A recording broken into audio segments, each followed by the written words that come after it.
网友们，今天的话题是情敌与崇拜者。在生活中，人们经常听到一些人说，他们喜欢写作，于是一些人成了作家。当然，作家和读者之间会有很多联系，于是一些人成了他们的崇拜者，另一些人成了他们的情敌。一次，一个作家在一个派对上说，他把遇到的事情总是写下来，这就像写日记，这样时间长了，他写的东西就变得很精彩，因为他们在讲述一个一个有趣的故事。这时，一个男生问作家说，他写作的特点是什么？作家说，他喜欢用含糊的方式来表达，也就是说，他喜欢不可预测。他说，他写作时总是突出细节部分、生活小事。当他进入到下一个阶段，他就把魔鬼部分呈现出来。这是男生对作家说，他很佩服他的写作方法，因为他也有幻想，也想找到一个理想的情人。这时作家听了男生的话，觉得那个男生有点像他当时的情形，因为他当时也有幻想，也想找到一个理想的情人，但结果他却失败了。不过他觉得男生既然对他有点欣赏，甚至崇拜他，他想帮助他，因为他觉得他想在男生身上实现他以前没有实现的愿望。也就是说，一个人虽然有幻想，有理想，想找到一个理想的情人，但最终成功了，得到了圆满的结局，这就是他希望在男生身上实现的事。于是他对男生说，他可以帮助他，但在这之前，男生必须和他签订一个合同，按照他的方式去做，这样男生才会实现他的幻想，找到那个理想的情人，并且不会像他那样犯他犯过的那种错误。男生听了作家的话，说他同意作家的说法，并且马上和作家签了合同。一天，男生对作家说，他按照作家的方式，居然找到了一个他喜欢的女生。这时他对作家说，他遇到了那个女生，按照作家的方式，先对那个女生呈现她的优点部分，也就是说，她的生活中的细节。当他获得了那个女生的好感，于是他们就在小屋开始做爱。这时候他就呈现了他的魔鬼部分，因为他和女生在小屋疯狂做爱。这时候他听到他的女友对他说，他很喜欢他，他对他说，以后不管什么时候男生喜欢做爱，他都乐此不疲。男生听到女生在做爱时发出巨大的声响，感到非常的喜欢，因为他真正实现了他的理想，找到了一个他喜欢的女友。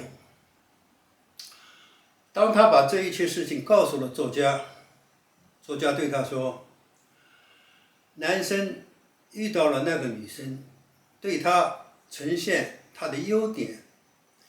最后他们在小屋疯狂做爱，并且他的女友对他说，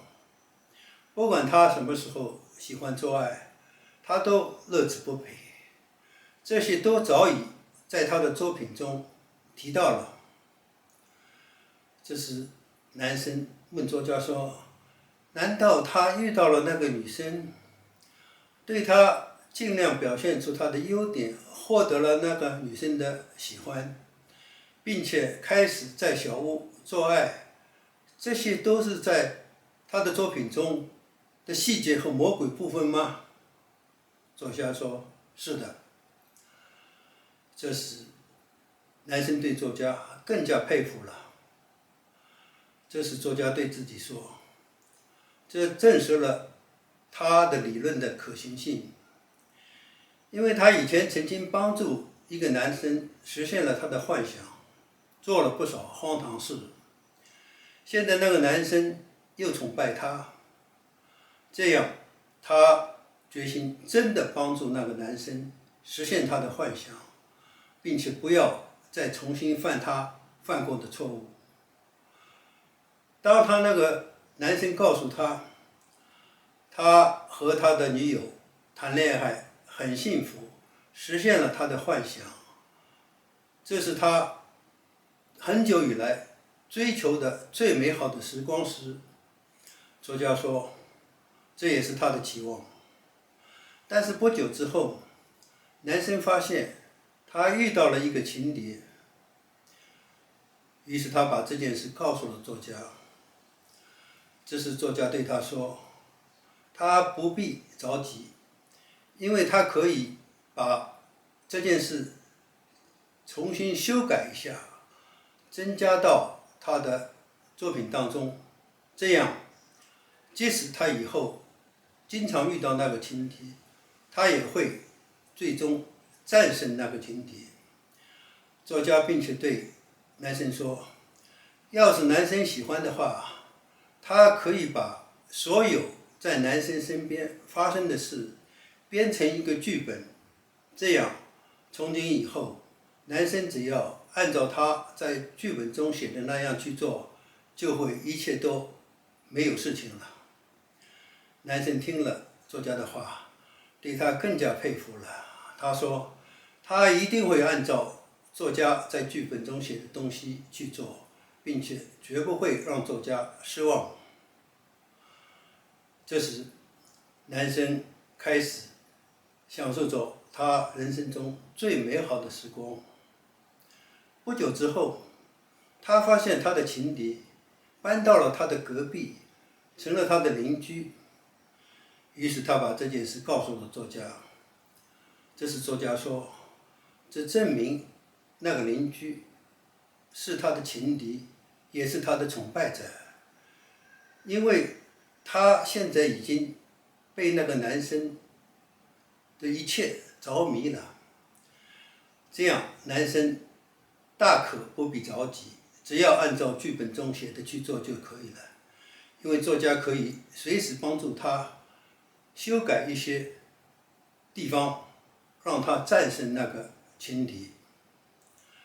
一次，男生和他的女友在酒吧跳舞，这时他发现他女友光芒四射，舞姿迷人，让当时在场的人都盯着他，着了迷。很快，他发现那个邻居也在场，他也一直盯着他女友，甚至有那种冲上前去，一把抱住他女友，拼命吻她的念头。这时男生想起了作家的话，根本没有理睬他的情敌。回到了家，他马上和他女友做爱。当他听到他女友发出巨大声响，对他说，不管他什么时候想做爱，他都乐此不疲。他感到很自豪。这时他发现他的邻居在隔壁弄出了一些声响，于是他觉得他的邻居有点发疯了。当他把这一些事情又告诉了作家，作家说，不用猜，不用着急，因为那个男生已经按照作家的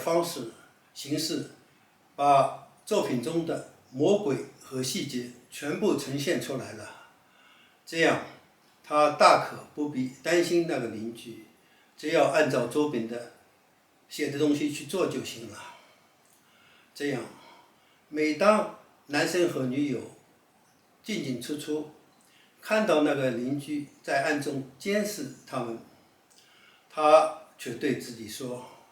那个邻居根本不是他的对手，更别说所有这些都是在那个剧本中编好了。更何况那个邻居呢，大概也是那个剧本中的一个人物罢了。网友们，你想知道以后发生的事吗？今天到这里，谢谢收看。